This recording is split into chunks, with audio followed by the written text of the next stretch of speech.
Welcome to day 26 ऑफ maths wizard. चलिए आज हम इस चैप्टर को क्लोज कर देते हैं। बहुत दिन से ये जो चैप्टर आपके पास चल रहा था, ऑलमोस्ट 1 मंथ हो गए हैं और हम लोगों ने सिर्फ और सिर्फ 2 चैप्टर जो है वो कंप्लीट किया है। नो डाउट आज आपके पास लास्ट वीडियो होने वाले जहाँ पे हम एमसीक्यूज को डिस्कस करने वाले हैं कि किस टाइप के एमसीक्यूज आपको देखने को मिल सकते हैं।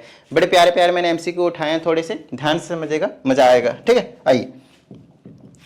तो पीडीएफ के लिए फटाफट टेलीग्राम ग्रुप को फटाफट ज्वाइन कर लीजिए। और अगर किसी भी स्टूडेंट को आपके पास डाउट आता है तो वो आपको क्या करना है, इस व्हाट्सएप नंबर पे आप लोगों को भेज देना। ठीक है, आपको प्रॉपर वीडियो सॉल्यूशन देने की मैं पूरी कोशिश करूंगा। और अगर किसी भी स्टूडेंट को पर्सनल ऑनलाइन क्लास की रिक्वायरमेंट हो तो वो आप इसी नंबर पे भी इंक्वायरी कर सकते हैं। फर्स्ट क्वेश्चन आपके पास ये है, बहुत ही मतलब सुपर इजी वाला क्वेश्चन आप लोगों को करवाया हुआ है। पहली चीज, अगर आप लोगों ने पूरा चैप्टर नहीं किया तो आप एमसीक्यू पे ना आए, क्योंकि यहाँ पे मैं पूरा डिटेल्ड कॉन्सेप्ट नहीं बताने वाला हूं, मैं आपको आइडिया देने वाला हूं कि किस टाइप से किया जाता है। ठीक है, अब ऐसा थोड़ी होगा कि मैं पूरा का पूरा कॉन्सेप्ट बताने के बाद इसको सॉल्व करवाऊंगा। नहीं भाई, ऐसा नहीं हो सकता, पॉसिबल ही नहीं। समझ रहे हो मेरी बात को? एमसीक्यू आप तभी कर पाते हो, बिल्कुल लास्ट में सेशन इसलिए रखता हूं मैं, ताकि पहले की चीजें एक तरीके से वापिस जो है ना आपके दिमाग में घूमती चली जाए। ठीक है, कॉट इनवर्स 1/3 कब होती है बताना जरा। 1/3 होती है आपके पास 10 का 30 होता है तो इसका 60 हो जाएगा। 60 के π/3 होती है तो इसका हमने π/3 लिखा, इसका π/3 लिखा, प्लस का 2 ऐसे रखा। साइन इनवर्स 1/2 30 पे होता है तो उसका π/6 लिखेंगे। इससे ये कैंसिल हो जाएगा, 3 π/3 π/3 2 π/3 आपका ऑप्शन नंबर डी। खत्म बात। ठीक है, चलो ज्यादा देर का सेशन नहीं रहने वाला, नो डाउट, लेकिन हाँ कुछ क्वेश्चंस ऐसे हैं जिसमें मुझे कुछ समझाने पड़ेंगे तो उसमें तो थोड़ा सा समझ दूंगा मैं। ठीक है, अब जैसे कि स्टार्टिंग के ये 2000 क्वेश्चन ना ऐसे ही है, ज्यादा क्वेश्चन भी नहीं लिए मैंने तो ये साइन को ऐसे ही रखूंगा मैं, π/3 को भी ऐसे ही रखूंगा, प्लस इसकी वैल्यू पहले तो निकाल दूं मैं, साइन इनवर्स 1/2 π/6 30 की वैल्यू होती है तो π/6 और π/3 को ऐड कर दो, कितना आया? अरे कितना हो गया? ये 60 है, ये 30 है, 90 हो गया तो π/2 हो गया। ऐड करके देख लेना, π/2 आएगा। 90 डिग्री की वैल्यू कितनी होती है? साइन 90 की वैल्यू होती है 1। साइन 90 की वैल्यू क्या होती है आपके पास? 1। क्लियर हुई इतनी बात? डन है। चलो अब जैसे कि ये वाला क्वेश्चन आया, अब इसमें ना बच्चे ना मिस्टेक करते हैं। कहाँ मिस्टेक करते हैं? कैलकुलेशन में मिस्टेक करते हैं। उनको अगर कंसेप्ट पता भी होगा ना, और कई बच्चों को तो कंसेप्ट भी नहीं पता होता, सबसे बड़ी प्रॉब्लम ये है। एमसीक्यू करने तो आ जाता है लेकिन कंसेप्ट ही नहीं पता होता है। तो जब से चैप्टर को मैंने स्टार्ट करवाया भाई, तब से शुरू करो, थोड़ा सा समय दो। डेली 15 से 20 मिनट की वीडियो अपलोड करता हूं मैं, और अगर आप डेली 15 से 20 मिनट भी नहीं दे सकते ग्रेड 12 में आने के बाद, वो भी आईएससी बोर्ड में आने के बाद, तो आप थू है तुम पे, रहने दो, पढ़ाई छोड़ दो तुम। आओ करवाता हूं। देखो अब जैसे कि cos इनवर्स -1/2 है। अब cos इनवर्स -1/2 अगर आपके पास देखने को मिल रहा है तो cos इनवर्स माइनस जब भी आता तो माइनस को हटाने के लिए पाई में से माइनस करते थे, पाई में से माइनस करते थे। कितना? cos इनवर्स 1/2 की वैल्यू। अब cos इनवर्स 1/2 की वैल्यू क्या होती है जरा बताना, कब होती है? 60 पे। 60 को कहते हैं π/3। लो ऐसा करना है आपको। ठीक है, ये माइनस ऐसे रखना है, 2 को ऐसे रखना है। साइन इनवर्स 1/2 की वैल्यू 60 पे होती है तो π/6 लिखोगे, फिर प्लस में 3 को ऐसे रखोगे, फिर से वही वाली चीज आगे ब्रैकेट में शुरू कर दो, पाई में से माइनस करेंगे, 1/2 का π/4 होता है। समझ रहे हो? cos इनवर्स का माइनस का था। उसके बाद हम क्या करेंगे, माइनस का 4 ऐसे रखेंगे, और tan इनवर्स माइनस बाहर चला जाता है, और tan इनवर्स 1 की वैल्यू π/4 होता है, π/4 होता है। चलो अब इसको सॉल्व करेंगे। तो इसमें थोड़ा सा कैलकुलेटिव दे दिया और कुछ नहीं है, सारे चीज वही है। चलो भाई, अगर इससे इसको कैंसिल कर देता हूँ 2 से 6 को, तो ये 3 टाइम्स में कैंसिल हो जाएगा। बोलो हाँ या नहीं? ठीक है, चलो तो पाई को ऐसे रखता हूं, इसको सॉल्व करेंगे तो -2 π/3 हो जाएगा ना। धीरे धीरे सॉल्व कर लेंगे। इसको कैंसिल करेंगे, मल्टीप्लाई करेंगे तो 3 पाई हो जाएगा, और इसको करेंगे तो माइनस का 3 π/4 हो जाएगा। ठीक है, यहाँ तक -4 से मल्टीप्लाई करेंगे, प्लस का सिर्फ पाई हो जाएगा। क्लियर है? चलो भाई, इसके नीचे 1 ले लो, इसके नीचे 1 ले लो, इसके नीचे 1 ले लो, एलसीएम ले लो, 4 तिया 12 हो जाएगा।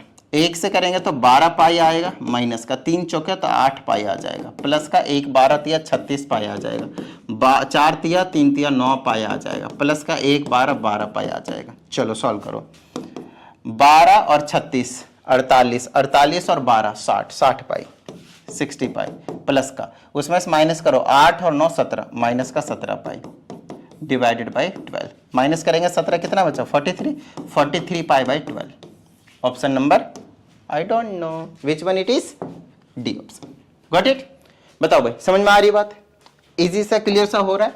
अब जैसे कि ये वाला क्वेश्चन है, मैं जानबूझकर कुछ ऐसे ऐसे क्वेश्चन से रखा हूं कि जिससे आपका ना अगर पूरे चैप्टर में कंसेप्ट क्लियर नहीं हो पाया तो यहाँ पे क्लियर हो जाएगा। ठीक है ना? तो एक्सप्लेन करूंगा, टेंशन ना ले।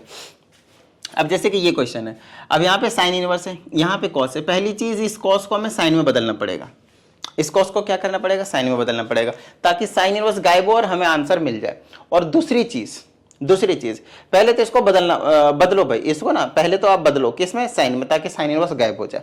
तो इसको बदलने के लिए ना इसका कुछ काम करेंगे, इसका कुछ काम करते हैं। देखो पहले नहीं भी बदलते हो तो पहले तो एंगल को छोटा करना ही पड़ेगा, क्योंकि साइन इनवर्स साइन एक्स भी होता है, साइन इनवर्स और साइन एक्स भी होता है। तो आंसर एक्स तभी आता है जब आपके पास ये इसके रेंज से बिलोंग कर रहा होता है, -π/2 से π/2 होता है, जो कि ये बिल्कुल नहीं है, तो तोड़ना तो पड़ेगा ही। तो इसको आप कैसे तोड़ सकते हो, इसको आप ऐसे लिखो कॉस, और इसको आप लिख दो 4 से डिवाइड कर दो, 4 × 12 है ना, तो 3π बोल दूंगा, और प्लस π/4। देखना इसी से ये टूट गया, देखना अच्छे से टूटा ये। अभी मैं चेंज हो जाएगा, चेंज की टेंशन ना लो। अभी ये देखो सिर्फ तोड़ रहा हूँ मैं इसको, इसमें कोई दिक्कत नहीं आई भाई, तोड़ दिया ना हमने, मिक्स्ड फ्रैक्शन में कन्वर्ट करके पाई लगा दो दोनों में, और कुछ नहीं। इसको कॉस लिखो, 3π चेंज नहीं होता तो कॉस का कॉस रहेगा। ये सारे कंसेप्ट चाहिए होता है ट्रिग्नोमेट्री के, स्टार्टिंग में समझा दिया था मैंने, स्टार्टिंग में बिल्कुल पहली क्लास इसी पे दिया था। और थीटा का थीटा रहेगा, कौन से क्वाड्रेंट में गया, 3π, 1π, 2π, 3π प्लस समथिंग फोर्थ क्वाड्रेंट में, तो यहाँ पे आएगा माइनस का साइन। समझ रहे हो मेरी बात, क्या आएगा आपके पास, माइनस का साइन। Got it. तो आ जाएगा साइन इनवर्स, फिर माइनस cos π/4 की वैल्यू 1/√2। साइन में माइनस होता है कोई दिक्कत ही नहीं, माइनस आ जाएगा बस, और 1/√2 की वैल्यू π/4। तो -π/4 आपको इसका जो आंसर है वो देखने को मिलेगा, लेकिन यहाँ पे कहीं है ही नहीं। मैंने ना यहाँ पे क्वेश्चन ना इसको गलत लिख दिया है, क्योंकि cos 13π/4 नहीं होगा, या तो 10 होगा या तो 5 होगा, ये दो चीज हो सकते हैं। मैं एक बार फिर से क्वेश्चन को ना चेक कर लेता हूँ। 13π/4 यहाँ पे मतलब पॉसिबल ही नहीं है। एक बार मैं चेक करता हूँ 1 मिनट, कौन सा था,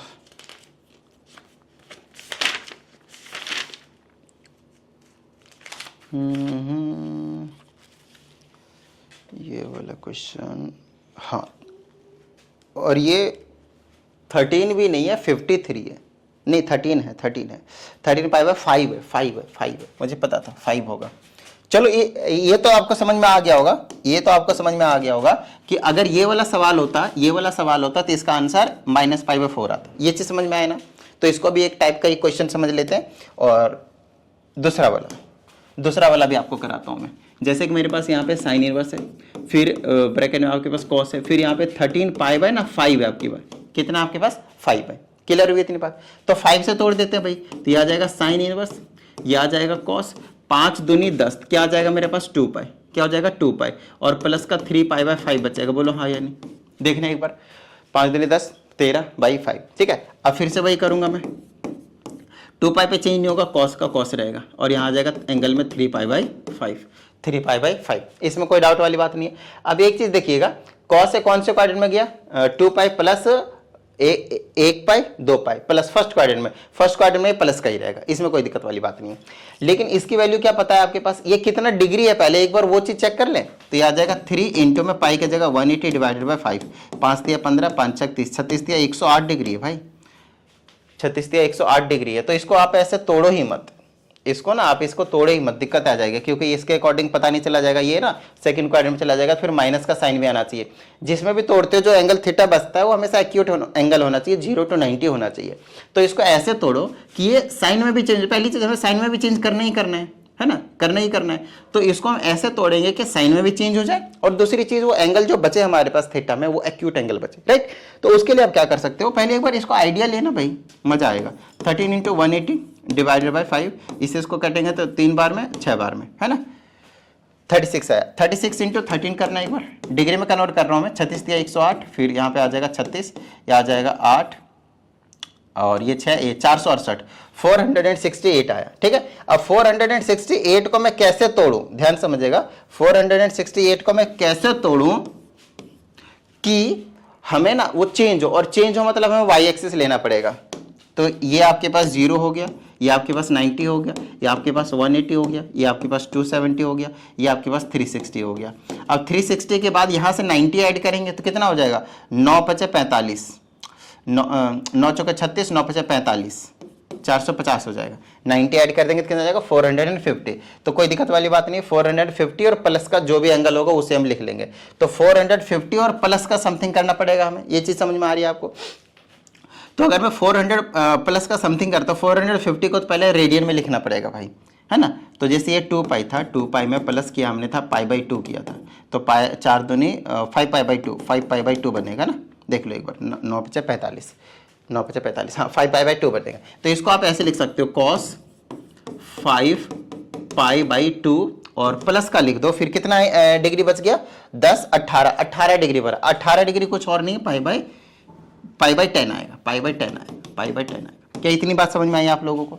थोड़ा थोड़ा सा आइडिया लग रहा होगा कि आंसर या तो अब आपके पास ये और ये तो नहीं हो सकता, पाई बाई 10 वाला ही आंसर आएगा, या तो माइनस का आएगा या तो प्लस का आएगा। इतना तो हमें आइडिया यहाँ से मिल गया, ठीक है भाई। मतलब अगर मान लो आगे कुछ समझ में नहीं भी आ रहा है, तो अगर हमें मान लो कि गेस भी करना है, अंदाजे से भी लगाना है, तो हमारे पास अब सिर्फ 2 ऑप्शन बचे कि या तो माइनस का या तो प्लस का। तो वो खैर अभी देख लेंगे, अभी हम आपको बिल्कुल परफेक्ट आंसर बता देंगे। अब 5 पाई बाई 2 का मतलब वाई एक्सिस पे मतलब चेंज होगा, तो कॉस बदल गया साइन में, एंगल कहाँ गया, पाई बाई 10, ठीक है।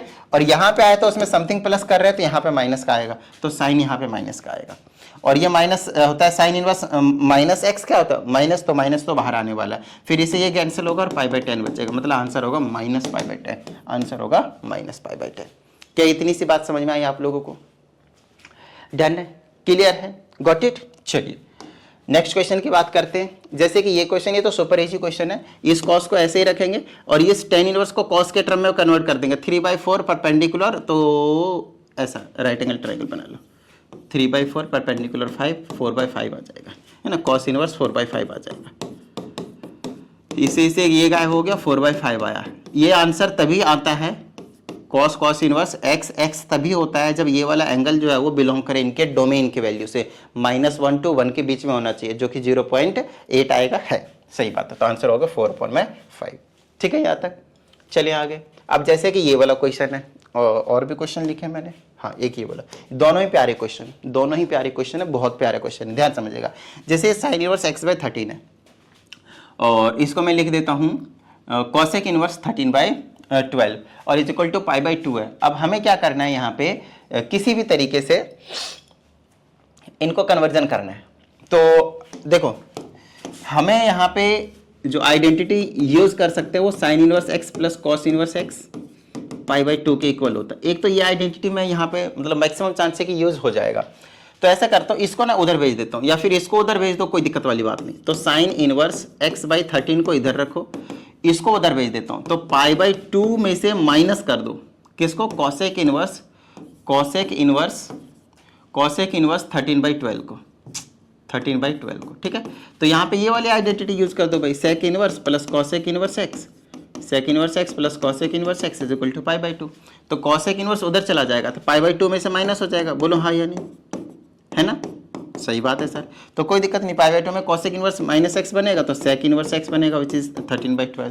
क्या इतनी सी बात समझ में आई? अब सेक इनवर्स को मैं किस तरीके से किस में कन्वर्ट कर दो भाई, साइन में, ताकि दोनों तरफ से मैं एंगल को कंपेयर कर लूँ। तो कोई दिक्कत नहीं। सेक क्या होता है आपके पास, बताना जरा, हाइपोटेनियस अपॉन बेस, तो ये 5 बनेगा।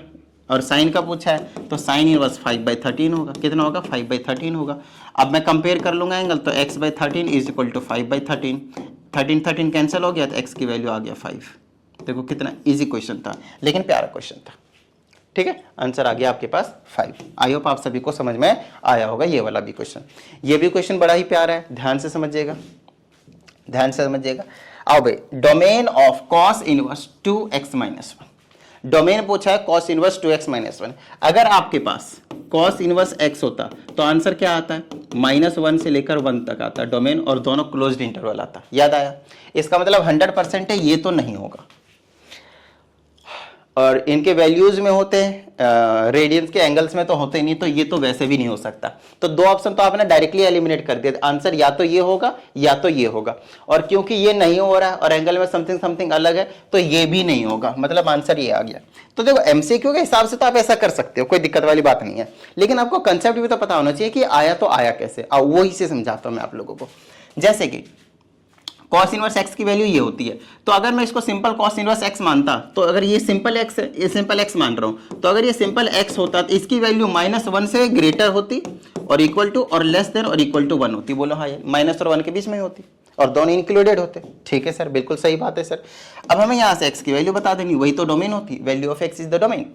सब जगह +1 का तो +1 करेंगे 0 आएगा, ग्रेटर देन इक्वल टू +1 करेंगे तो 2x आएगा, +1 करेंगे तो 2 आएगा। 2 से हर तरफ डिवाइड कर दो क्योंकि हमें तो x लाना है यहाँ पे। 2 से डिवाइड करेंगे 0, 2 से डिवाइड करेंगे x, 2 से डिवाइड करेंगे 1, तो 0 और 1 के बीच में और दोनों इंक्लूडेड है। आप देख सकते हैं answer he 0 to 1। This is the domain. I hope आप सभी को बेहतरीन तरीके से क्लियर हुआ होगा। एमसीक्यू मैंने थोड़े कम लिए थे, लेकिन मैंने जानबूझकर वो वाले लिए थे जिसको अगर आप कर लिया आपने तो उसके बाद बाकी सारे एमसीक्यू आप इजीली आराम से कर सकते हैं। ठीक है, उम्मीद करते हैं आज के सेशन में आप सभी को मजा आया होगा। नो डाउट हम नेक्स्ट जो करने वाले हैं तो हो सकता है हम रिवीजन कर लें फर्स्ट और सेकंड चैप्टर का। आज सोचूंगा मैं पहले तो अच्छे से कि क्या करवाया जाए, फिर आप लोगों को बताता हूँ कि रिवीजन कर ले फर्स्ट सेकंड चैप्टर का या फिर मैट्रिक्स डिटरमिनेंट करवा दो पहले में। चलो देखते हैं, सोचते हैं, फिर आप लोगों को मैं बताता हूँ। कमेंट करके बता दीजिएगा क्या करवाना है, फिर देखते हैं। ठीक है, चलिए उम्मीद करते हैं आप सभी को मजा आया होगा, सभी चीजें क्लियर हो गई। मिलते हैं अगले सेशन, प्रैक्टिस करते रहिएगा। जय हिंद।